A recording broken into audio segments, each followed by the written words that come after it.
The entire notion of national sovereignty is sourced from the 1996 Constitution, which gives President Paul Biya ample authority over the territory and its population.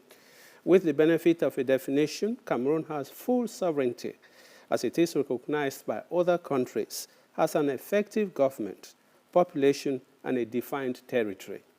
Clearly, the head of state has constitutionally earned national sovereignty through the people and has exercised it countless times during his 42 years of reign.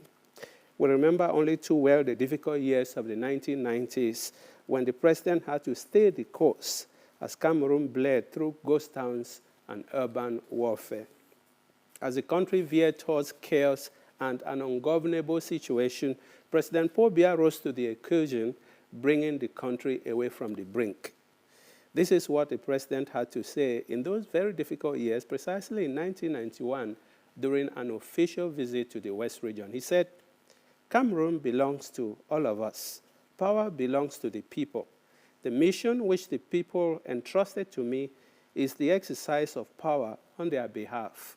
I intend to fulfill it with equity and in the interest of everyone." End of quotation. Therefore, the president's steadfastness as a major actor in this concept called sovereignty is what we are celebrating this month, specifically on our National Day, 20th May. That will be happening a couple of days from now. So naturally, sovereignty is what we are going to be talking about. It will be our talking point here, our conversation this evening. And our guests are all around us, plus my colleague Jean Atangna. Bonjour, merci Ebenezer Motale. Je souhaite que l'on retienne de moi l'image de celui qui a apporté la démocratie et la prospérité au Cameroun. Paul Biya, président de la République, face au journaliste français Yves Mourouzi sur RMC Radio Monte Carlo en France. C'était en 1990, année de liberté à l'Assemblée nationale du Cameroun, année de la libéralisation tous azimuts de l'espace politique et économique du Cameroun. Démocratie, prospérité, voici deux mots qui structurent et récapitulent. Voici deux mots qui structurent et récapitulent l'idéologie et l'action politique du président de la République, Paul Biya, pour construire la souveraineté nationale. Paul Biya, acteur de la souveraineté nationale, nouvelle thématique, même série, spéciale 20 mai 2024, sur le même plateau, celui de PRC-TV, avec des invités qui se renouvellent au fil des numéros. Aujourd'hui, professeur Jean-Emmanuel Pondi, internationaliste, bienvenue sur ce plateau. Merci beaucoup. Que vous découvrez pour la première fois. Non, pour la deuxième fois. Pour la deuxième fois. Vous êtes un familier des lieux. À l'heure où l'influence étrangère fait l'objet de législation dans certains pays, c'est une question d'actualité. Comment, professeur, appréhender le concept de souveraineté nationale en contexte camerounais? Bon, la souveraineté nationale, dans l'histoire diplomatique du Cameroun, est une réalité. C'est-à-dire que quand on regarde un peu dans le passé, ce sont des actions qui ont été posées pour s'assurer que les intérêts du Cameroun passent d'abord avant tout autre intérêt. Et la définition même de la souveraineté, c'est qu'il n'y a aucun pouvoir au-dessus de l'entité dont il s'agit. Dans le passé, c'était les souverains, c'est-à-dire des êtres humains. Après, c'est passé à la souveraineté républicaine, c'est-à-dire les États. Et celui qui incarne la souveraineté dans un État, en général, bien sûr, c'est le président de la République. Et pour ce qui est du Cameroun, notre histoire nous a beaucoup réveillés en matière de souveraineté, parce qu'on a eu beaucoup de pays administrateurs du Cameroun. Donc nous avons été particulièrement attachés à veiller à ce que les parties qui relèvent du Cameroun soient effectivement respectées. Alors, je vais juste donner peut-être un ou deux exemples, dans le passé déjà, ou bien on va revenir après. Vous souhaitez qu'on en reparle après? D'accord, très bien. C'est bien. juste le premier tour de table pour présenter les invités qui sont sur le plateau. Alors, face à vous, vous qui êtes considéré comme le principal chantre de la souveraineté politique et diplomatique sur ce plateau, face à vous, il y aura 3 personnalités de choix pour porter l'étendard de la souveraineté économique. Leur point commun, ils allient théorie et pratique économique. Je voudrais commencer par le praticien de tous les jours. Bonjour, Président. Bonjour, M. Tangana. Vous êtes le président de la Chambre de commerce, d'industrie, des mines et de l'artisanat du Cameroun. Vous êtes M. Christophe Ekeng. Bienvenue sur ce plateau. Alors, comment appréciez-vous l'évolution du Cameroun sous la haute magistrature du président de la République vers son émancipation économique? Aujourd'hui, le cap est mis sur ce que l'on appelle l'émergence. Écoutez, nous sommes aujourd'hui devant un monde avec une tendance unipolaire, avec tous les risques que ça peut comporter, et surtout avec une prévalence du droit à la force, au lieu d'avoir la force au droit. Et surtout avec tous les grands pays qui dictent leurs lois aux petits pays. Devant cette situation, le président de la République apporte une réponse de sage. Et cette réponse de sage se trouve dans, je dirais même dans la définition même de l'Organisation des Nations Unies, c'est-à-dire le non-alignement et surtout l'avènement à un monde plus multipolaire. Alors devant cela, le président de la République apporte des solutions sur le plan économique, puisque vous voulez que je parle de ce domaine-là. Dans cette situation, notre pays apporte une réponse en créant des organisations comme la Stratégie nationale de développement à l'horizon 2030, l'émergence de ce que nous avons appelé aujourd'hui l'import substitution, qui est une politique qui va permettre de remplacer les produits importés par les produits fabriqués sur place. Et là, nous allons pouvoir revenir dessus pour que je vous parle exactement de point. Voilà, Vous permettez que je m'adresse à l'une des personnes qui porte ces dossiers prioritaires au plan économique au Cameroun, professeur Isaac Tamba. De par votre prénom Isaac, de par vos fonctions publiques, directeur général de l'économie et de la programmation des investissements publics au MINEPAT. Le MINEPAT, je le rappelle, c'est le ministère de l'économie, de la planification et de l'aménagement du territoire. Vous faites donc partie de ce que je pourrais appeler du patriarcat qui encode et donne sens aux politiques économiques au Cameroun. Alors, la souveraineté économique nationale, dans ce monde de plus en plus globalisé, comme vient de l'indiquer M. Ekeng, est-ce un mythe ou une réalité? Pas un mythe, mais davantage une réalité en ce qui concerne le Cameroun, parce que dès le lendemain de l'indépendance, pour magnifier cette souveraineté économique, sur le plan économique, nos autorités ont entamé, ont instruit, et les services compétents l'ont fait, ce que nous appelions à l'époque les plans quinquennaux de développement économique et social. C'était des plans étalés sur 5 ans. Et nous en avons connu 5, et un 6e d'ailleurs à partir de 1986.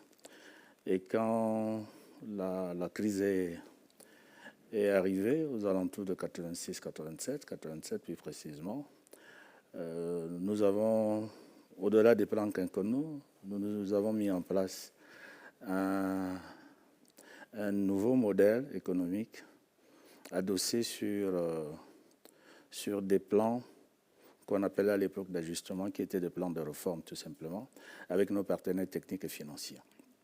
Alors pour dire que quand on parle de souveraineté économique, il s'agit pour un État, et pour l'autorité qu'elle incarne, pour une nation et pour l'autorité suprême qu'elle incarne, d'élaborer et de faire librement ses choix. En ce qui concerne le Cameroun, des indépendances jusqu'à nos jours, l'orientation qui a été donnée à notre politique économique a été une orientation volontariste. Donc sur ce plan, nous pourrions revenir sur quelques illustrations. Sur ce plan, nous pourrions dire qu'effectivement, le Cameroun, sur le plan de la souveraineté économique, a gardé le cap, même en période d'ajustement, où les choix sont assez difficiles à faire librement. Nous qui participons aux discussions avec les partenaires techniques et financiers, nous avons toujours eu instruction de veiller à ce que l'indépendance économique du Cameroun soit saine et sauve. On pourrait en parler de long en large. Merci. Permettez que j'ouvre enfin le guichet des investisseurs au Cameroun, API, Agence de promotion des investissements. Il me plaît d'indiquer qu'à cet effet, nous sommes sur ce plateau avec M. Boma Donassus, en sa qualité de directeur général par intérim de cette agence. Dites-nous, de quel poids pèsent les investissements directs étrangers sur la volonté politique si clairement exprimée d'assumer la souveraineté économique du Cameroun? Yeah, thank you, Mr. Tagana, for having me. What I can say is, foreign direct investments are very, very crucial in terms of developing an economy. And if you look at the particular aspect of foreign direct investments, which means attracting, companies from abroad to invest in your country, you realize that it is a strategy that has been used by many countries, to bring in, manpower, to help focus on manpower, to help focus on, the development of various forms of skills. Because when they come, when these foreign companies come, there are skills that they bring in, and they bring in equally, a lot of development in terms of, increase in capital that the country can effectively benefit from. If I have to talk about the foreign direct investments in regard to our law of 2020, of 18th February 2021, I would say in terms of foreign direct investments, we have attracted about 7 billion in terms of foreign direct investments within that particular period. And the law states also has projected investments in all were about 3 billion, 30 billion, and foreign direct investments happen to be a very, very important part in the whole investment landscape. What I want to make you equally to know is that FDIs, it is far better, FDIs have always been seen as a mechanism of development of a country. It is a government's policy to attract FDIs. And FDIs within our investment code now play a central role in the areas which have been judged strategic to attract investments into the country. We certainly are working as an investment promotion agency very, very hard on that, because one of the cardinal points of our mission is attracting foreign direct investments into the country. So it is a very, very crucial part of the strategy that has been put in place by government, to improve the livelihood of Cameroonians through attracting foreign direct investments into the country. And this has been going on through all the policies that have been taken over the years by the Presidency of the Republic, by the President of the Republic, in his strategic plan of seeing how, instead of increasing taxes, local taxes, for people who are effectively trying to invest, foreign direct investments come as a substitute, to attract ways and means of developing the economy.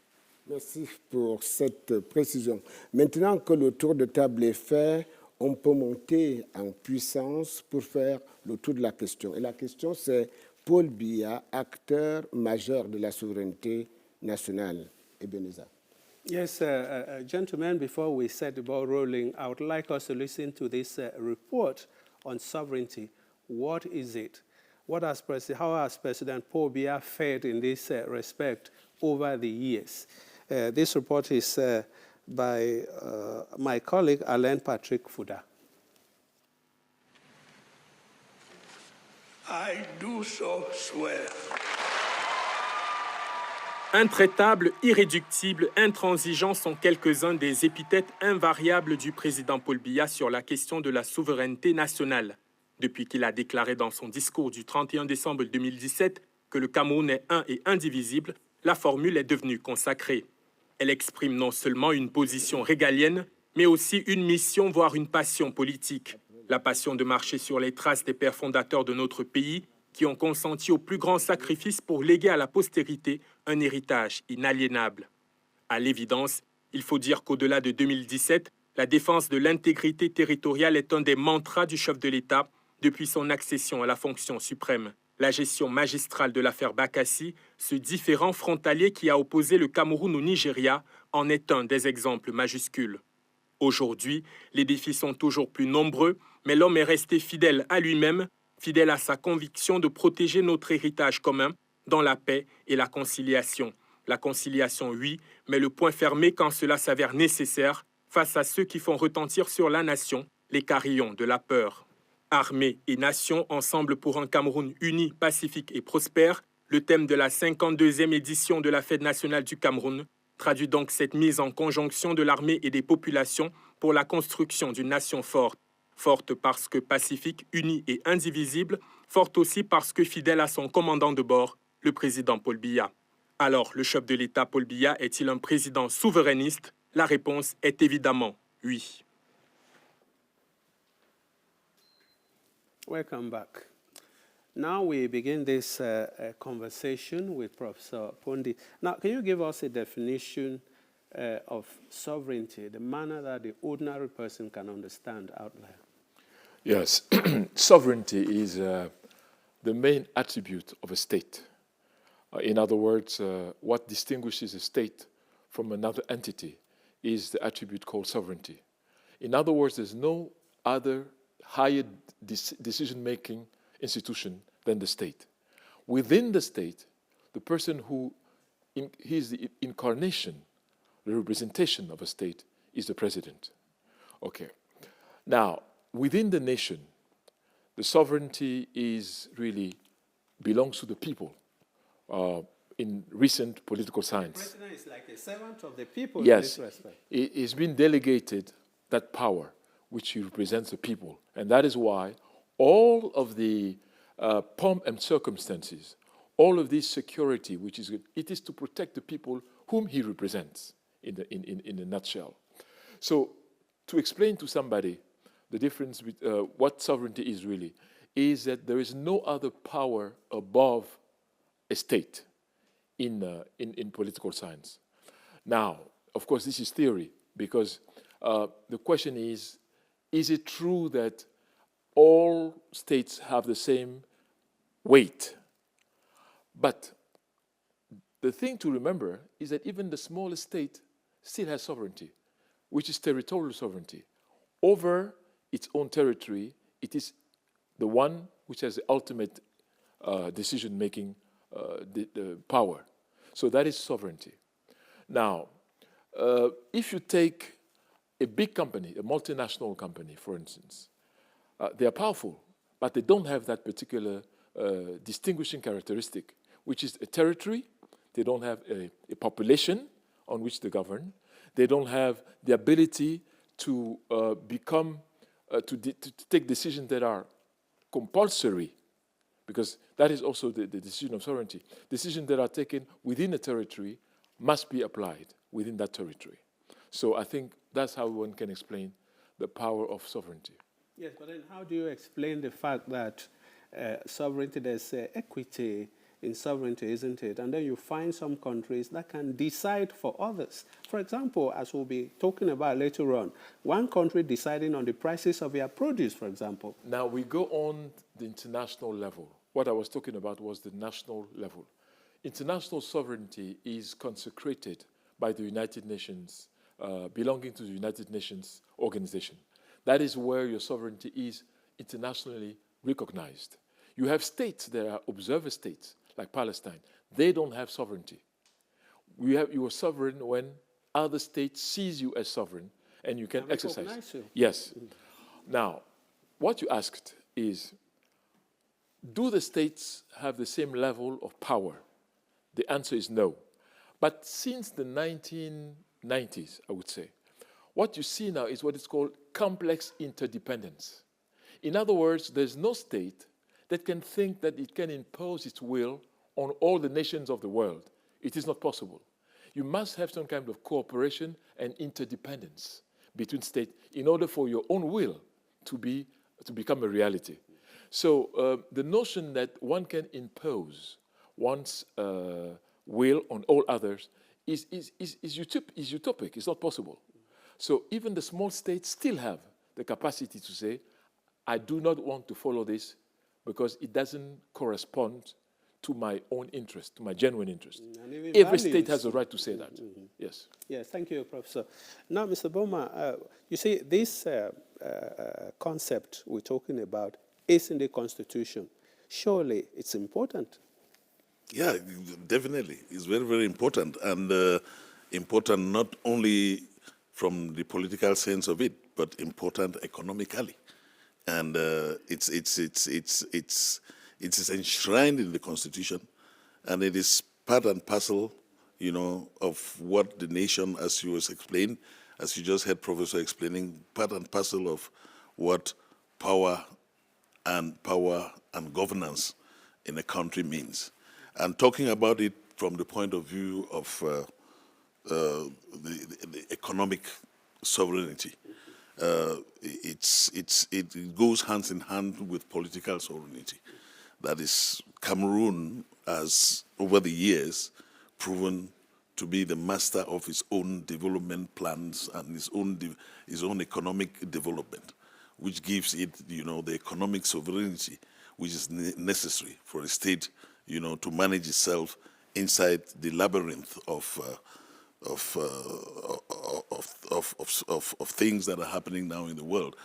It's it's important to affirm your economic sovereignty in the midst of things that are happening, and this shows you why we have diversification of our partners, economic partners, which was not something that we used to have in the past. You see, and that diversification also targets, it even scrolls down also to the resilience of the economy. You know, you could put all of these things together and see how and the economic sovereignty acts, you know, right down, you know, the bottom line. And it gives power to the people to decide on what to do in terms of what they produce, what they eat. And that's why the president has always said, you know, when you look at it and you look at it very, very closely, you see the links in between consume Cameroonian, produce and consume Cameroonian. It gives you the economic sovereignty, not only an economic sovereignty, but the power to choose what you produce. Import substitution that we'll Even the import about substitution drive that we'll be delving on later on, you know, you can come up with a mix of all of this and you see exactly where the state is going to. Oui, M. King le relevait au début de cet entretien. Le monde est aujourd'hui traversé par toutes sortes de considérations bipolaires, unipolaires, multipolaires. Où se trouve le Cameroun dans ce carrefour? Je voudrais poser la question pour ce Pondi, mais je prenais avantage sur votre premier propos à l'entame de cet entretien. Je pense que le Cameroun aujourd'hui se trouve dans une position de redéploiement de ses coopérations et de ses points d'ancrage dans le monde, pour ne plus être dépendant d'une seule approche de coopération qui pourrait l'enfermer dans une relation asphyxiante. Et je pense qu'il est important de comprendre que le monde d'aujourd'hui montre bien l'attractivité de l'Afrique, parce que nous voyons arriver vers l'Afrique beaucoup de partenaires qui n'étaient pas avant, notamment l'Inde, la Turquie, le Japon, tous ces pays-là qui, à l'époque, étaient assez timides. Donc, ça permet aussi d'affirmer notre souveraineté en affaiblissant les rapports qui sont trop prégnants sur notre relation et qui nous permettent justement aujourd'hui de prendre des décisions par rapport à nos intérêts d'abord. Parce que c'est ça là, le plus important. Comme il a été dit tout à l'heure, il faut que nous mettions en termes de privilèges d'abord nos intérêts et ensuite la relation peut se poursuivre en s'assurant que le minimum de ces intérêts est couvert. Professeur Tamba, on peut observer avec le professeur Pondy que il y a comme un retour en force de ces puissances asiatiques et même orientales, comme un retour en force de ces puissances en Afrique. Alors, ce qui fait ou ferait trembler les puissances classiques dites occidentales. Alors, s'agit-il des menaces ou des opportunités? Comment apprécier cette évolution de paradigme du point de vue des retombées économiques escomptées? Je pense que plus qu'un retour, c'est davantage une entrée, parce que c'est une insertion nouvelle dans notre pays, avec ces nouvelles puissances, notamment du BRICS. Et il s'agit des opportunités que nous devons saisir.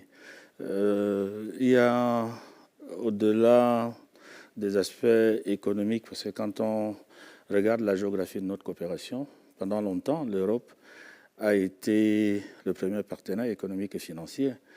Quand je parle d'Europe, je parle de l'Union européenne. Mais aujourd'hui, c'est du côté de l'Asie, notamment de la Chine, qui est devenue à la fois le premier partenaire commercial et le premier partenaire économique.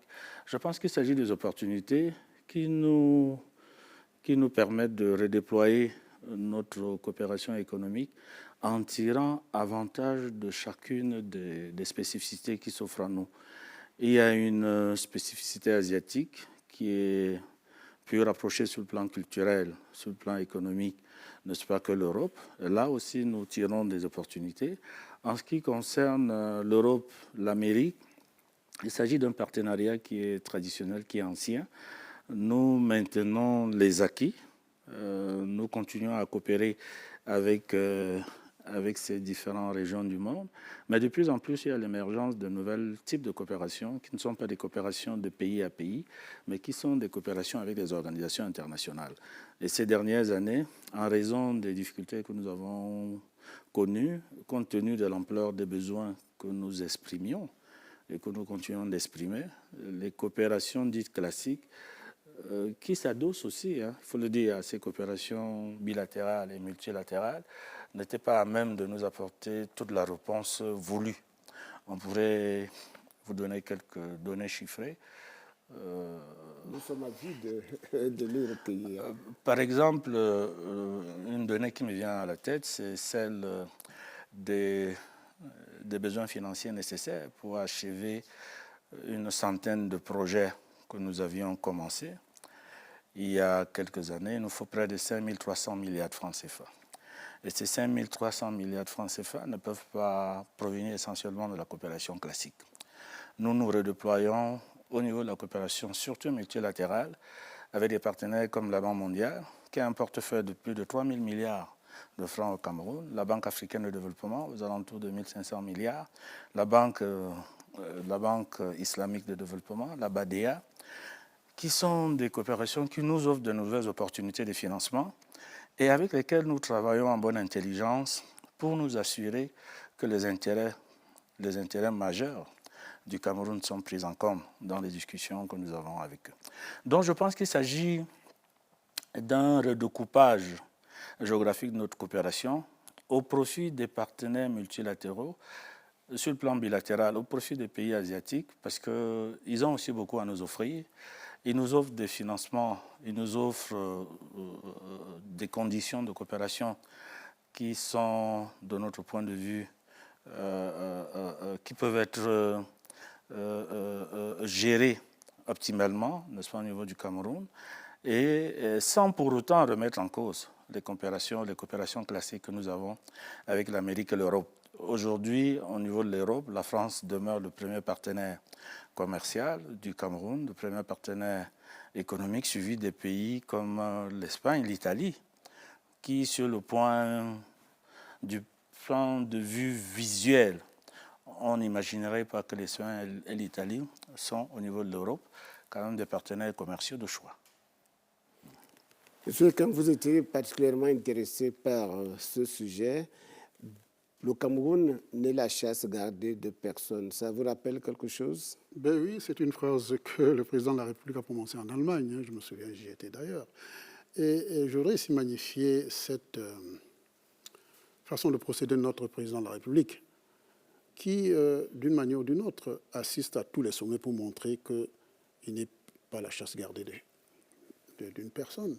Vous avez le sommet États-Unis-Afrique, le sommet France-Afrique, le sommet Chine-Afrique, le sommet Inde, Russie-Afrique, et même à la TICAD, il a envoyé quelqu'un et bientôt il y en aura un autre. Et le président de la République le fait avec une approche diplomatique, avec ce charisme que nous lui connaissons, parfois avec un silence actif, mais agissant. Silence actif, mais agissant. C'est beau. En donnant du temps au temps, qui finit toujours par lui donner raison. Je pense que c'est une personne qui traite les problèmes de souveraineté avec beaucoup de tact et finit toujours par trouver une solution. Alors je suis curieux de savoir qu'est-ce que cela nous a apporté à ce jour, le fait de diversifier nos partenariats. Écoutez, je dirais, j'ai cette chance, j'en parlerai comme ça au passage, d'être le président de la CPCCAF, qui est la conférence permanente des chambres consulaires africaines et francophones, qui regroupe 160 chambres dans le monde, plus de 8 millions d'entreprises. Ça me permet de voyager beaucoup. Et chaque fois que j'arrive dans un pays, je commence déjà par regarder un peu les habitudes, non culinaires aussi, mais ce que ces pays ont comme première matière de cru dans leur pays. Et je peux vous dire, d'une manière générale, que le Cameroun n'est pas moins nanti. Et les investissements dans ce pays sont très diversifiés. Ce que aujourd'hui le secteur privé recherche, et je profite ici, le directeur de l'API a parlé tout à l'heure de la culture du riz, je profite ici pour donner notre félicitation à ce que le président de la République, à travers le gouvernement et l'API aujourd'hui, fait comme investissement dans le blé, dans le riz, dans les matières de première denrée de première nécessité. Mais ce que nous souhaitons, c'est d'associer de plus en plus le secteur privé dans cela. C'est ce qui est fait. Et surtout... Vous faites partie de tous les voyages, pratiquement, vous l'avez dit. Quand je dis associer, c'est dans l'investissement. D'associer dans l'investissement et surtout de résoudre ce problème domanial qui pose un petit problème aux jeunes. Parce qu'à partir du moment où on aurait intégré les jeunes dans la terre, le président de la République a dit lui-même, la terre ne trompe pas. Je pense en associant ces jeunes et en ayant les matières premières de cru en grande quantité, je pense que les industries agroalimentaires pourront relever le niveau de ce pays. C'est ce que nous souhaitons. Yes, Mr. Boma, tell me, the President of the Republic is embracing all these powerful countries, China, the United States of America, Russia, and what have you. Now, how is this diversification of our partners helping you there at the investment agency? Yeah, thank you for that question. Well, you know, let me tell you, there are two ways of promoting, promoting a country. One of them, there are two ways that you have of promoting your country's image or your country's opportunities. You either do it by way of sector, you may take sector, rice, fish, this, or you do it by way of country. This country is strong in this particular aspect, so you target investors in that particular aspect. We started with a policy, our vision was, to target countries from the start. And then we move now from countries to sectors, because the sectors now were more important, as defined by the SN, our National Development Strategy. Now, when you diversify, you create bigger opportunities for investors to have multi-layer types of partnerships that they can have. When you open up to other countries, India, China, and all of these places, you come up with new technologies, with new ideas, with new skills, development of new skills, and with new ways of doing things. which is very, very fundamental for the development of the country. We at the level of the IPA, we do targeted investment promotion. And this targeted investment promotion is aimed at identifying, specific investors in countries that have been predefined by us per sector, so that we can actually get our projects to them and present it to them, to come invest in the country. So we try to sell what we call packages. We have a package that we sell to an investor and say, okay, this is what you have. These are the opportunities. This is what what you are going to get as a code. This is what the code gives you as in terms of incentives. This is what you can come and do here in Cameroon. And I think it is a very, very important strategy that we are trying to put in place. And it is equally very, very diversified. It depends upon whom we see, whom we think, is capable of, coming to Cameroon and taking advantage of the opportunities that we have in a particular sector. We've talked about sectors on the import substitution strategy, which are very, very important for us to attract investors in. We've been having a problem, which is that of running this whole aspect of import substitution without identifying the strategic niches in the import substitution strategy that needs to attract foreign direct investments so that, the economy can move. For example, take something like maize, for example. We need a lot of maize. As Mr. Eken was saying, we need to develop the soils. We need a lot of raw material growth. But when you produce the maize, where do you keep it? You don't have silos. So you have to start thinking of, how do I attract people who can build silos in Cameroon so that the maize policy, the import substitution policy of maize, can have a total value chain that works right up to the end. So what we are doing now is identifying these various niches in the import substitution strategy that permits us to attract foreign direct investments into these areas and effectively make the whole value chain look, lively and concrete again. And you can't do this, as your question said, without trying to diversify, because you will not get these partners or you will not get these investors only in one country. Yes. Professor, you started talking about it earlier on. Can a country say it's sovereign when another one is determining the price of its produce? And this diversification by President Paul Biya, what is its target? Well, I think that the way the world is structured so far is really more to our detriment. I think what needs to be changed now is the structure itself of decision making. But if you took China 30 years ago, China was not a big decider, but it has imposed itself to become one. So I think that for Africa and for Cameroon, for instance, the most important thing is now to reinforce our capabilities so as to come up to the level where our decision really counts. And to do that, it's important also to diversify, as we are doing, so that we don't depend on one or only two sources in order to become strong. The more sources we will pick from, the stronger we'll become in the long run. But it means that we have also a clear vision of where we want to go. When President Biya said that Cameroon is not chasse gardée, but that was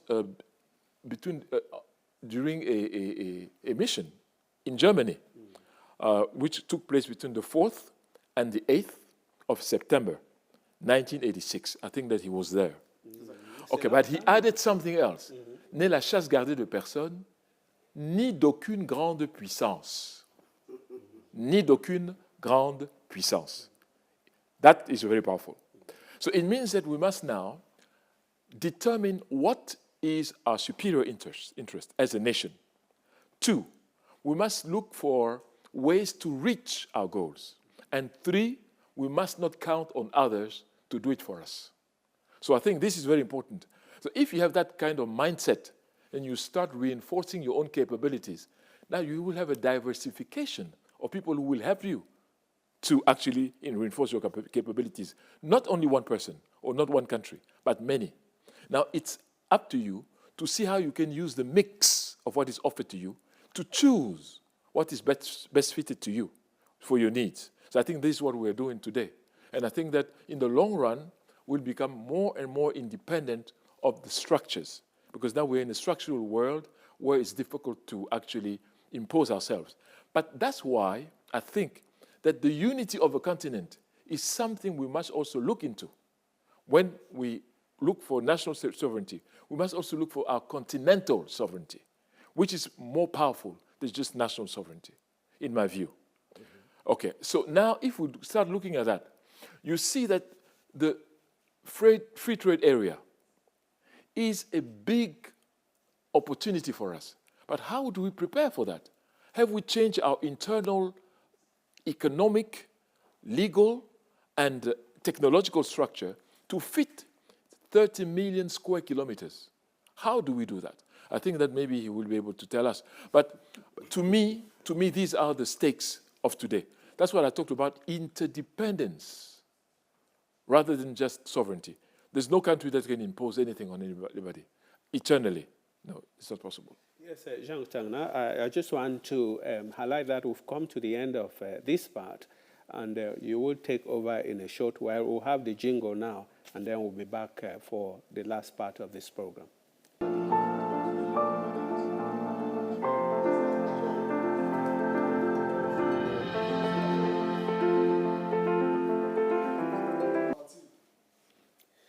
Welcome back. Professor, thank you very much indeed for your insights on continental sovereignty. Probably we'll find the opportunity to talk more about that. Jean? Diversification des partenaires et partenariats internationaux, appropriation des politiques publiques, et j'en passe, ils sont nombreux. Les leviers sur lesquels agit le président de la République, Paul Biya, pour garantir la souveraineté nationale. Peut-être faut-il évoluer vers une souveraineté plutôt continentale, comme suggéré sur ce plateau. Selon la Constitution, la souveraineté nationale appartient au peuple camerounais qui l'exerce soit par le président de la République et les membres du Parlement, soit par voie de référendum. Article 3, alinéa 1 de la Constitution. La suite de l'histoire, c'est dans cette analyse que présente Manfred Lekiné. Cameroon's constitution in Article 2 states that the national sovereignty resides in the people of Cameroon, who shall exercise same either through the President of the Republic and members of Parliament or by way of a referendum. It is important to note that the four elements of national sovereignty, namely territory, population, authority, and recognition, are crucial elements. By all intent and purposes, the Constitution imposes on the President of the Republic on upholding the independence of the country and the sovereignty of the state. The ascent of Cameroon to statehood has been closely correlated with President Biya's leadership, which is characterized by a careful balancing act between boldness and pragmatism. He has not wavered in his defense of Cameroon's sovereignty and territorial integrity in the face of both domestic and external pressures. President Biya has steadfastly defended Cameroon's interests in resolving border conflicts and safeguarding maritime rights. This adherence is a pinnacle to Cameroon's foreign policy tenet of non-interference, which is at the core of President Biya's devotion to national sovereignty. Cameroon has worked to create alliances based on respect for one another and collaboration rather than acquiescence to outside forces. Having earned national sovereignty through the people, President Paul Biya went on to exercise it in the head of state's words. Cameroon belongs to all of us. Power belongs to the people. The mission which the people entrusted to me is the exercise of power on their behalf. I intend to fulfill it with equity in the interest of all. Our common goal is to build Cameroon, We must all participate in the construction of a national heritage. We must fight whatever threatens our unity. No group should reject the order. No group should feel rejected by the others. Cameroon needs us all. Let us all work for our fatherland. President Paul Biya in 1991. His steadfast decision to national sovereignty has remained a constant theme throughout the challenges of government, a principle that has defined his presidency and shaped Cameroon's stance on the global stage. In order to bring back serenity in the country during the Ghost Town days in May 1991, the president used his trump card, his powers of sovereignty, by creating in the same May 1991 a military operations command for the littoral and southwest provinces that were hotbeds of the insurrection. Quiet finally came. The country was saved.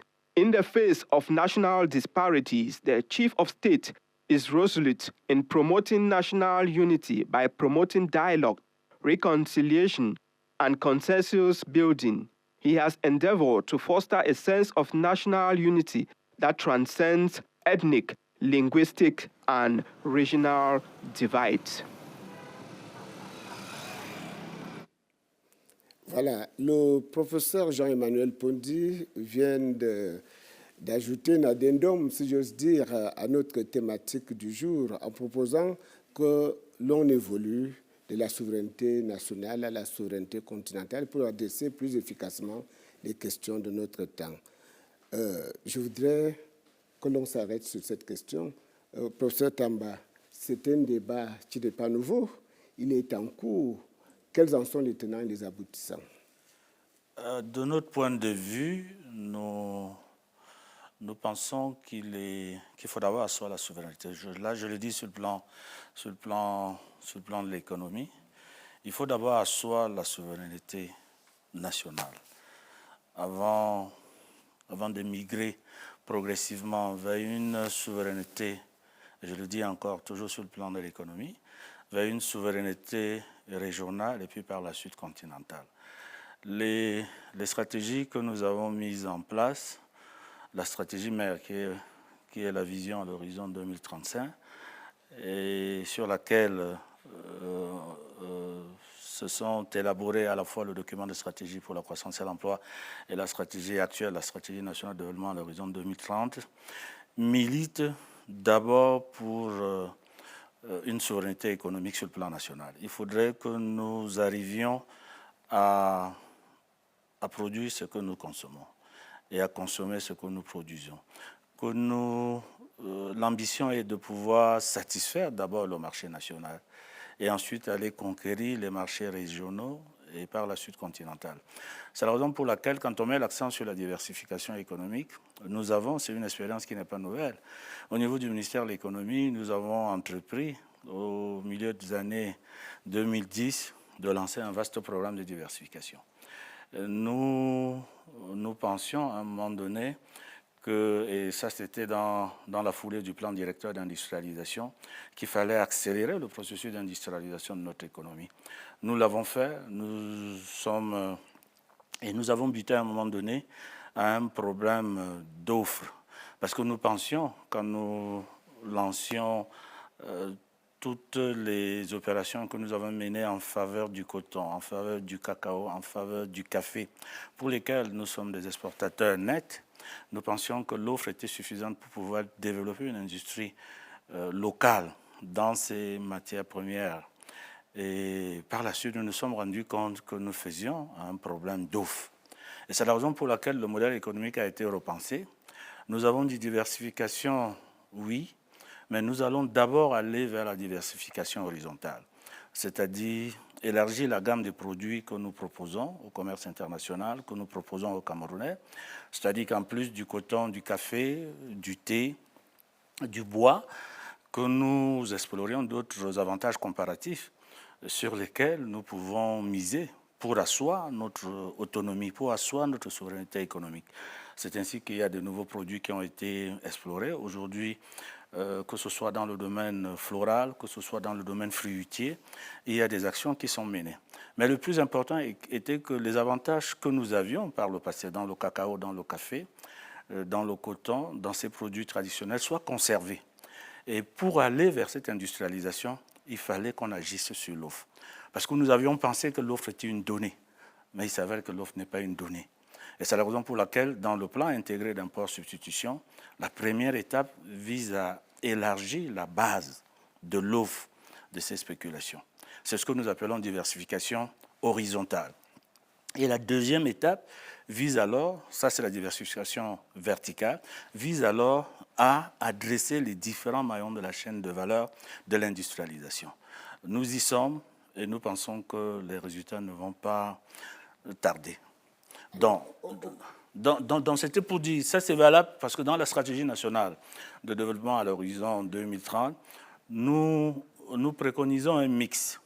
Il faut certes diversifier notre production, il faut diversifier nos partenariats, il faut diversifier notre économie, il faut avoir l'ambition de capter les parts de marché à l'intérieur, c'est ce que nous sommes en train de faire, mais il faut aussi capter les marchés captifs à l'extérieur, en commençant par la sous-région, et ensuite conquérir les marchés internationaux. Parce qu'aujourd'hui, quand nous lançons les projets de deuxième génération, pour importer tous les équipements outils dont nous avons besoin, il nous faut des devises. Et pour avoir des devises, il faut exporter. D'où le mix stratégique qui transparaît dans la SND, qui est à la fois de réduire nos importations et de promouvoir les exportations. Alors, je voudrais m'intéresser à un aspect que vous avez évoqué, le travail qui est fait au plan horizontal, élargir la base des spéculations proposées sur le marché, disons, local, en matière de politique d'impôt-substitution. Le président de la République a dit, c'était un slogan à l'époque, consommons ce que nous produisons ce que nous consommons. Cela a été formalisé à travers cette politique d'impôt-substitution. Où en est-on? Est-ce que cette base qu'il faut élargir afin de bénéficier véritablement des retombées de cette politique? Peut-être à souligner ici que la politique d'impôt-substitution qui est en cours de mise en œuvre, qui a été validée par les services de coordination, le plan intégré d'impôt-substitution agro-pastoral et halieutique, est une étape supplémentaire de notre souveraineté économique qui a commencé d'abord par ce que nous avons appelé le patriotisme économique. Et ensuite, nous avons migré vers le Made in Cameroun. Aujourd'hui, la phase la plus élaborée de cette souveraineté économique est ce plan intégré d'impôt-substitution. Alors, je pose la question, que produisons-nous au Cameroun? Écoutez, je voudrais d'abord dire un mot sur la ZLECAf, tel que ça a été évoqué par les uns et les autres, en me disant personnellement que les textes ont été bien faits. C'était une bonne chose, il fallait le faire, mais j'ai l'impression qu'on a mis la charrue avant les bœufs. Parce qu'on ne peut pas parler de la ZLECAf sans la liberté de déplacement des hommes, sans des voies de communication. Comment voulez-vous qu'on aille d'un pays à l'autre pour vendre un produit ou pour faire la promotion d'un produit s'il faut demander un visa, s'il faut prendre des voies qui n'existent pas? Bon, ça au passage. Mais le professeur Tamba a parlé d'une chose, de la souveraineté nationale. C'est très important. Nous pensons qu'il ne peut pas avoir des révolutions industrielles dans un pays sans commencer par la révolution agricole. C'est la première chose. Et cela est vrai pour tous les pays du monde entier. Quand vous regardez les États-Unis, ils ne sont pas venus chercher nos ancêtres pour leurs beaux yeux. C'était pour faire les open fields là-bas, etc. Vous prenez la Chine, à l'époque de 400 millions, ils ont nourri avec une monoculture qui s'appelle le riz. Le kolkhoz en Russie, etc. Et même le plan Marshall en France, c'était pour les clairières. Alors, pour revenir aujourd'hui dans cette import-substitution de notre pays, c'est en voie. Quand vous allez dans les linéaires de supermarchés aujourd'hui, vous pouvez voir des rayons avec le drapeau du Cameroun qui marquent. Mais ça reste quand même un peu embryonnaire. Parce que quand vous regardez, ce sont parfois des petites entreprises, des petits artisanats qui fabriquent. Pourquoi? Parce que quand on remonte en amont, il n'y a pas assez de matières premières, et en quantité et en qualité, pour pouvoir les transporter. Il a parlé tout à l'heure de maïs avec les silos, on n'en a pas. Donc, j'en ai parlé au début de cette émission en disant qu'il faut arriver à intégrer les jeunes dans les terres, à donner des possibilités pour que nous ayons en quantité suffisante et en qualité suffisante la matière première pour que les industries agroalimentaires s'installent. Vous savez, quand une agro-industrie ou une zone agricole s'installe, tout se développe autour. Que ce soit les banques, que ce soit les transports, c'est une ville. Quand vous regardez même les vieilles villes du Cameroun, c'était des villes agricoles, hein, Konsamba par exemple, ou Kribi, ou tout le reste, c'était des villes agricoles d'abord. Ça se développe. Donc nous pensons que la souveraineté de notre pays doit commencer d'abord par le développement très inclusif de notre tissu agricole. Je voudrais prendre une information pour le grand public. Le cap est mis sur l'émergence. Émergence du Cameroun, qui aspire à devenir un pays nouvellement industrialisé. Lorsque je vous écoute, je suis tenté de dire que 2035, ce n'est pas très lointain. C'est pas très Alors, lointain. qu'est-ce qui est fait? Quelles sont les étapes parcourues? Et qu'est-ce qui reste à parcourir comme étape, professeur Tamba? Oui, c'est vrai qu'aujourd'hui, quand on fait le bilan rétrospectivement de notre vision à l'horizon 2035, l'objectif était d'obtenir un statut pour le Cameroun, un statut de nouveau pays industrialisé. Cela suppose des taux de transformation manufacturière de l'ordre de 35-37%. Quand nous commencions notre vision à l'horizon 2035, en 2010, nous étions aux alentours de 13%. Aujourd'hui, nous sommes aux alentours de 18-19%. Et c'est vrai qu'on peut penser que 2035, c'est bientôt, mais il faut tenir compte également des aléas que nous avons connus tout au long de cette trajectoire. La première décade 2010-2020 a été une décade où nous étions confrontés à des chocs exogènes majeurs, à la fois sur le plan international. Je parle n'est-ce pas, des cours de pétrole. Nous frôlions les $180 le baril et nous sommes tombés aux alentours de $60 le baril en 2015. Et peut-être rappeler qu'entre 2010 et 2015, quand nous arrivons en 2014, nous avons des taux de croissance proches de 6%. Nous commençons 2010 avec 3%. Dans le document de stratégie, le taux de référence était de 6%. Et nous obtenions ce taux de 6% en 2014. Mais du fait du retournement de la conjoncture, à la fois du cycle des matières premières, parce que comme vous le savez, les historiens de l'économie ont pu établir un cycle de matières premières qui varie entre 7 et 10 ans. Et cette année 2015 correspondait à un nouveau cycle de matières premières avec des coûts qui s'inscrivaient plutôt à la baisse. Alors que entre la période 2010 et 2015, nous avions des cours aussi. Donc il y a eu ces facteurs sur le plan international qui ont ralenti notre marche vers le progrès. Et en 2015, nous décroissons, 2016, nous décroissons, ce qui nous amène pour pouvoir sauvegarder les acquis du DSE, à conclure un partenariat avec le Fonds monétaire international. Mais à côté de cela, il y a eu, à partir de 2014, un choc interne que nous n'avions pas prévu, notamment la secte terroriste Boko Haram, qui a envahi une bonne partie de notre territoire et qui a amené les autorités publiques à concentrer une partie des ressources qui étaient destinées à la promotion de l'économie, pour la sauvegarde de l'intégrité de notre territoire. Il faut souligner cela. Il faut souligner aussi la crise anglophone à partir de 2016, qui constitue autant de motifs de retard. Parce que toutes les ressources qui étaient destinées à accélérer la croissance, pour qu'en 2020, que nous atteignions les objectifs, les 4 objectifs qui étaient fixés dans le DSE soient atteints, ont malheureusement été détournés pour une cause noble. Parce qu'on ne peut pas faire de l'économie dans un pays qui est en crise. On ne peut pas faire de l'économie dans un pays qui est en guerre. Donc aujourd'hui, qu'est-ce qu'il nous reste? Nous avons, dans le cadre de l'élaboration de la stratégie nationale de développement à l'horizon 2030, nous avons tenu compte de ce passé et nous avons mis un plan de rattrapage. Les grands projets qui sont en train d'être mis en œuvre, qui sont en train d'être maturés pour être mis en œuvre, vont nous permettre d'accélérer le rythme de la croissance. En 2024, les projections tablent sur 4,5. La SND, nous sommes aux alentours de 8%. Nous pensons que nous pouvons rattraper le retard à partir de 2026-2027. Parce que les projections qui sont les nôtres pour 2026, c'est 5,5. 2027 aux alentours de 7,2, sauf nouveau choc exogène. Donc nous pensons que d'ici 2028-2029, nous pourrions retrouver le scénario optimiste qui était celui de la vision. Et le statut de nouveau pays industrialisé que nous attendons de tous nos voeux pour 2035 pourrait être atteint. Est-ce que les agences de notation internationales vous suivent sur ce chemin optimiste? Elles nous suivent. J'ai lu les derniers documents qui disaient que le Cameroun était à B et pour certaines agences à B-.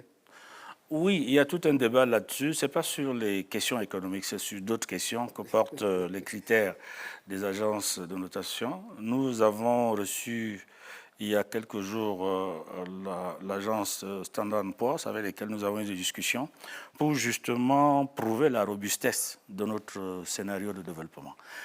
C'est vrai qu'aujourd'hui, il y a des nouvelles problématiques qui émergent, notamment la problématique de l'inflation. Comme vous le savez, du fait du conflit russo-ukrainien qui a éclaté en mars 2022, du fait du conflit entre Israël et Hamas, les prix et du fait, n'est-ce pas, du dérèglement des chaînes logistiques sur le plan international, les prix antérieurs ont cru. Plus que d'habitude. Nous n'avons jamais connu, sauf, n'est-ce pas, sur le plan historique en 2008, lors de ce qu'on a appelé les émeutes, n'est-ce pas, de 2008, nous avons connu des taux d'inflation proches de ce que nous observons aujourd'hui. Mais c'est l'une des problématiques à laquelle les autorités sont en train de s'attaquer pour que nous puissions revenir à des niveaux qui soient soutenables pour l'économie camerounaise. Et ces niveaux soutenables pour l'économie camerounaise, c'est de taux d'inflation proches de 3%. C'est, comme vous le savez, et les opérateurs économiques, notamment le président Eken qui est, n'est-ce pas, sur ce plateau peut le confirmer, c'est la principale plaie de l'économie. Je pense que si nous arrivons, et les perspectives pour 2024, pour fin 2024, montrent que nous aurons un recul de l'ordre de 6%. Mais notre ambition, c'est que d'ici 2025, que nous revenions à des taux qui soient supportables n'est-ce pas, pour l'économie camerounaise. Donc les agents de notation, pour revenir à votre question, insistent sur des problématiques qui sont non économiques. Et nous leur apportons des réponses économiques qui permettent, n'est-ce pas, de les rassurer sur la trajectoire qui est celle qui a été dessinée par les autorités camerounaises. Yes, Mr. Boma, Professor Tamba was saying earlier on that we need to triple, even quadruple our offer to the international market. We already have what we are selling, cocoa, coffee, and the rest of them wood. But what do you tell these foreigners who come every now and again? You received some this money, didn't you? Yeah, so what do you tell them? Don't you tell them, for example, that we have bitter cola, for example, that we can begin to export, that mangoes and other fruits get rotten in Yaoundé markets and so on. We need to transform them. What do you really tell them? Yeah, well, just not very, very different from what you're saying. You know, the economy is diversified. We have opportunities. There are huge opportunities there. There are huge things to offer. We are moving not only from the stage of, production, but we want to get into transformation. And what we have in terms of products, of cash crops, of various types of diversified crops can effectively be transformed and, commercialized locally. I've heard some talk about this LACAP, and I think I buy exactly what Mr. Eken has said, that, the whole trade, African trade area,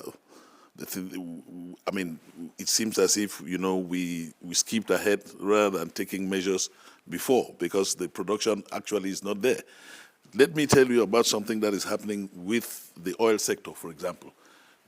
We have a situation where you have so many Cameroonians who are now investing in the transformation of oil, palm oil. That's right. And It has reached a stage where you have the most sophisticated equipment for transformation of palm oil in Cameroon. Even in some villages. Even some villages. But where is the raw material?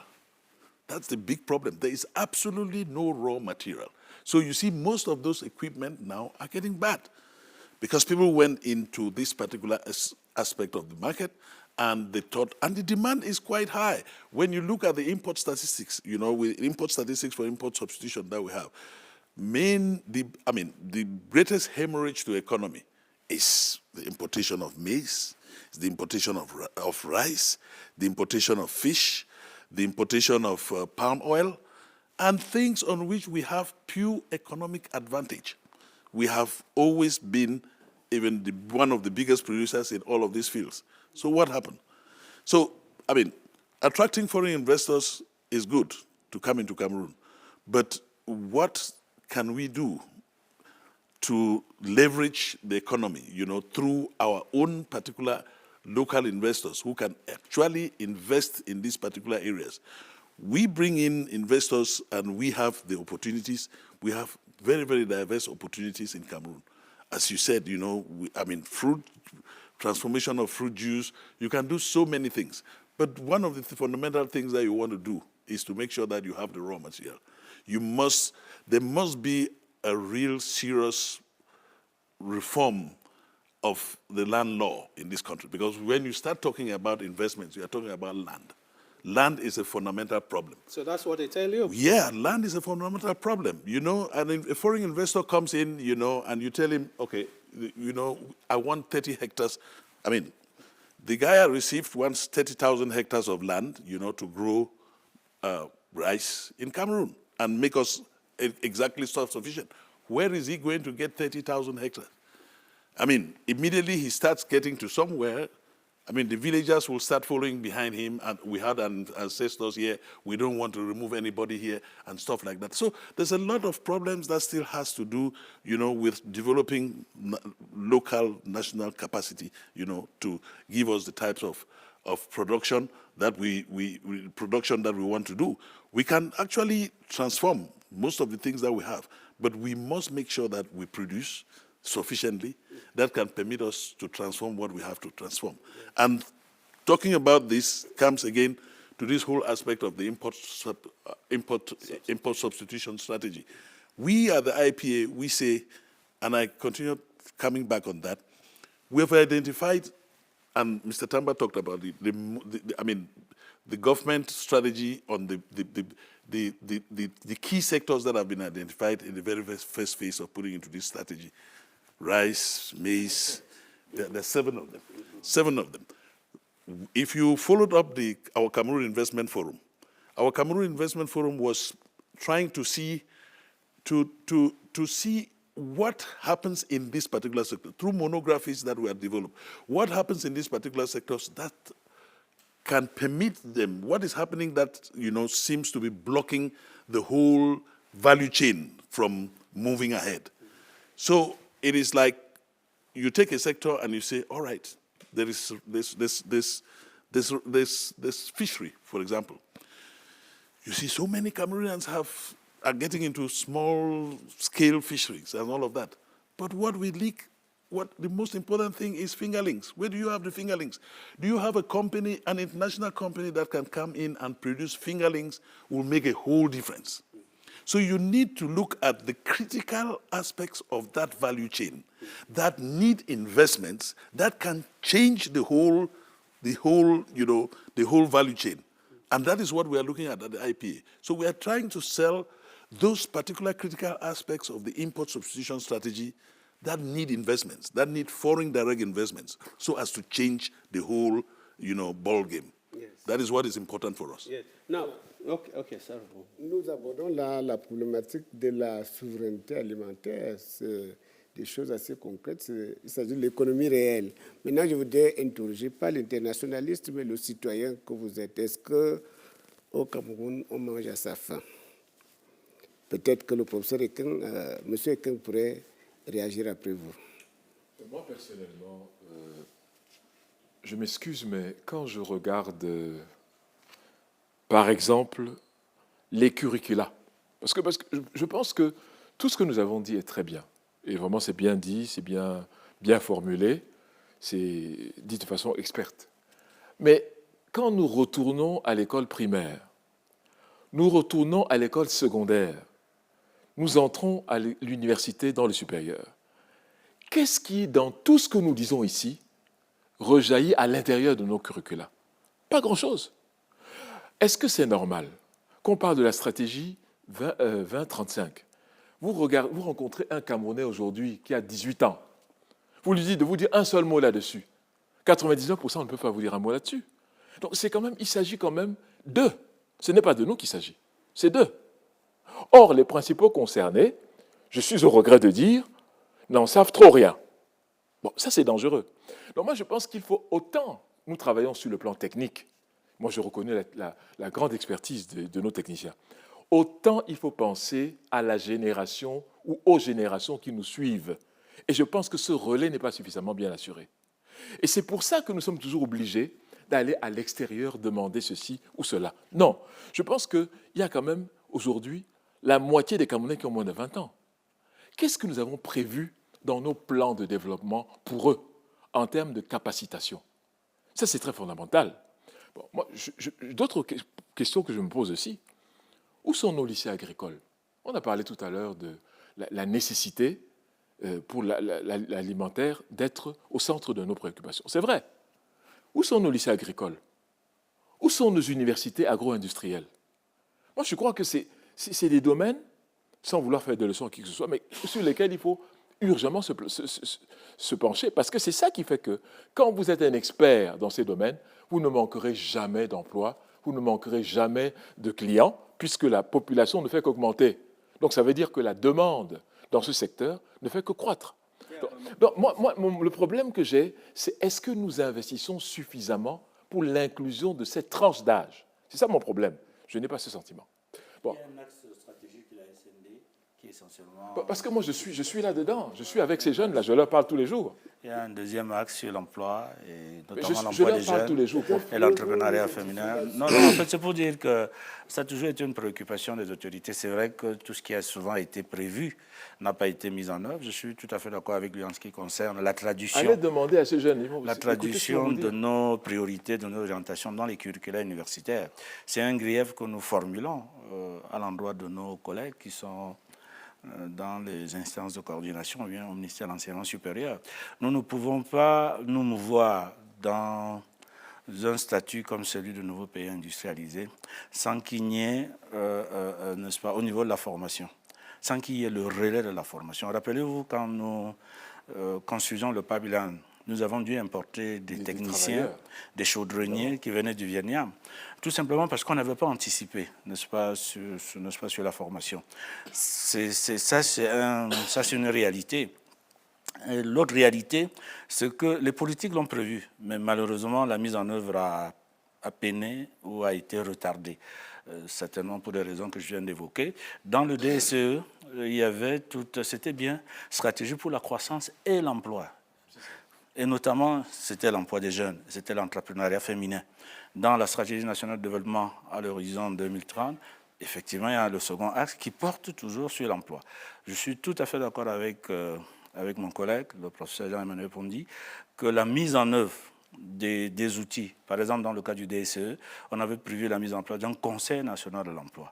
On avait prévu également de rénover le Fonds national de l'emploi, puis qu'il soit plus adapté, n'est-ce pas, aux préoccupations de l'emploi, notamment de l'emploi jeune. Ce sont des outils, ce sont des mesures, ce sont des réformes qui n'ont pas été mises en œuvre, mais ce n'est pas faute d'y avoir pensé. C'est la mise en œuvre, c'est l'opérationnalisation qui a un peu retardé. Donc nous sommes tout à fait d'accord. Peut-être l'une des conclusions que nous pourrions tirer, n'est-ce pas, c'est justement d'ajuster nos curricula. Aujourd'hui, nous investissons, nous voulons devenir le 5e pays minier d'Afrique. Avec tout ce qui est en train d'être fait avec notre pays, avec l'autre pays, le Congo. Mais il faut anticiper sur la formation. On ne peut pas avoir cette ambition alors que les curricula dans les universités, dans les instituts de formation, sont restés figés à une époque qui date de Mathusalem. Yes, but what I wanted to say is that President Paul Biya has addressed this situation, Professor, where he was talking of second-generation agriculture, and that was targeted to the youth. Some of the youth quite embraced it, and they are doing very well. Yeah, but they're a minority. The problem is that the youth is a majority, socially and demographically speaking, in the country. So if only a portion of it has adhered to that, it means that there's a lot of work to be done. And I'm happy about the answer of my colleague here, because it's a real problem. So we must invest in that as a strategy. There's no instance, il n'y a pas d'exemple, à mon avis, de pays qui est vraiment comme le Singapour ou comme la Malaisie, qui n'est pas d'abord au départ changer le curricula. Il faut changer les curricula et sortir d'un certain type de curricula, à mon avis, où on nous apprend qu'on nous a découvert, on nous a fait ceci, cela. Non, et puis on doit changer aussi la manière de penser des jeunes. On doit sortir d'un certain défaitisme et comprendre qu'on doit prendre le pilotage de notre économie. Ce qu'ils font techniquement au ministère, ou les différents ministères d'ailleurs chargés de cela, doit avoir une réverbération, c'est-à-dire un écho dans le changement de mentalité des jeunes. Quand je dis des jeunes, ceux qui ont entre 10 ans et 20 ans, par exemple, qui comprennent que c'est à eux de changer les choses. Ils ne doivent pas attendre nécessairement que les autres... Les autres, c'est un adjuvant, mais ce n'est pas eux qui vont... Professeur, rappelez-vous cette grande maxime du chef de l'État qui disait aux jeunes lors d'une de ses adresses, osez, innover, entreprenez. Voilà. Yes. Mais ça, maintenant, il faut que... But the other thing we really need to answer is, what are other countries doing right that we are not? For example, Malaysia supposedly came to Cameroon to palm oil in the Not southwest supposedly, region it's true. and bought, or Cameroon offered them seeds, and they went over there. They're seemingly doing better in oil production than Cameroon now. I mean, Il y a même what are they Colbison doing là-bas. right? Hein. Chez eux, je pense qu'il y a Colbison. Leur champ là-bas s'appelle Colbison. Mais il y a même pire, professeur, parce qu'ils viennent à l'IRAD acheter des résultats des produits de nos recherches pour aller développer des produits à haut rendement. C'est ça le problème. Même le Gabon aujourd'hui, où nous importons de l'huile de palme, a bénéficié des variétés qui ont été découvertes par l'IRAD. Ça veut dire qu'il faudrait peut-être tout un investissement intellectuel, de la propriété et même maintenant de la capacitation. La capacitation. Voilà. Je pense que ça, c'est peut-être un chaînon manquant. Peut-être. Même si ça existe. À l'IRAD, par exemple, avant qu'on ne réforme le statut des chercheurs, ils allaient à la retraite à 55 ans. Et quand ils prenaient leur retraite, ils se rendaient soit en Malaisie, soit au Gabon, à côté. Bien sûr. All right, at this point, gentlemen, we'll just have each one give a conclusion to our conversation here. So probably I'll begin with Mr. Boma. What is your last word? Yeah, well, I think I have faith in the country's development. I think I have faith. I see us moving along the right lines from the point of view of where I work and from where I come. And I think as concerns the institutions that have been put in place, to help attract foreign investors into the country, be it the IPA or the small and medium-sized enterprise IPA, and a panoply of other institutions. I think they are doing the type of thing they should do, to attract foreign direct investments. I think we still have some work to do in terms of doing certain reforms, trying to make our investment climate, such that can be really conducive for investors to come into the country. We need to come up with a level playing field that, investors do not feel themselves frustrated in one way or the other when they come into the country and see as if, they are being discriminated upon, or the con men around the place where they can effectively pick them up and, do things that are not in their wish to do. I think the law of 2013, signed by the head of state, that lays down incentives for private investments, is doing is offering a fundamental, is playing a very, very great job in attracting foreign direct investments into the country. If you can, just give you some statistics, projected investments within 2014 to 2020, 2014 to 2022, where we are, was about 3 billion. Now we have effective investments now is about 2 billion. 2 billion that is already invested. I mean, with about 347 companies that are approved under the law, and creation of jobs, about 14,700 jobs created within, I mean, permanent jobs created within this short period. Yeah. I think there is room for improvement, certainly, and there's room for improvement. But I think, you know, the policy put in place by the head of state is moving in the right direction, and we can only do more, you know, to make sure that things go the right way. That will make us finally the emerging Cameroon in 2035. Yeah, Professor, we're running out of time now. Now, what's your takeaway from this discussion? Well, I think it's a very rich discussion. I learned a lot myself. And I think that any professor must be in that kind of a mood to always integrate new knowledge. In my view, I think we should work also towards rural exodus, not urban exodus. We must work for urban exodus.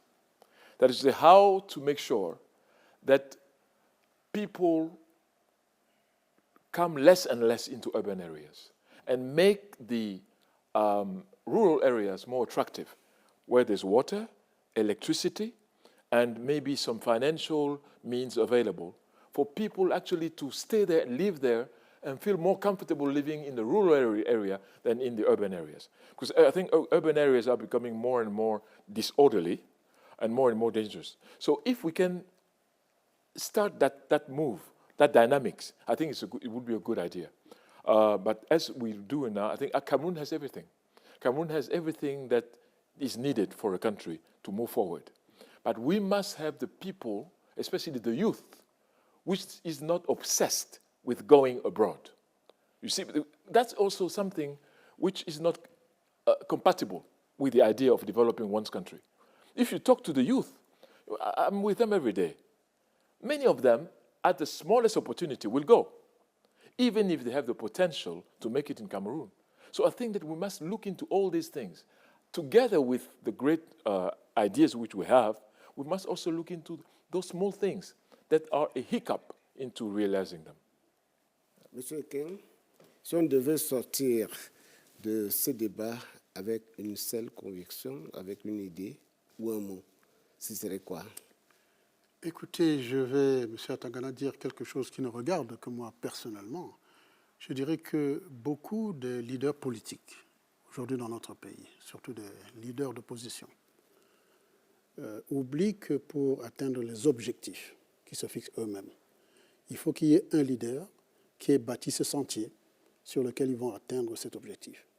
Et que ce sentier-là, qui exprime même la souveraineté de notre pays, c'est le président de la République qui le fait tous les jours. Et pour atteindre ces objectifs, il faut la paix. Je dirais une chose également en écoutant les uns et les autres. Nous sommes humains. Et rien de ce qui est humain ne doit nous être étrange. Tout ce que les autres ont fait, nous pouvons aussi le faire. Et j'apprends par ailleurs que ce que les Camerounais ont fait, les autres prennent pour aller faire chez eux.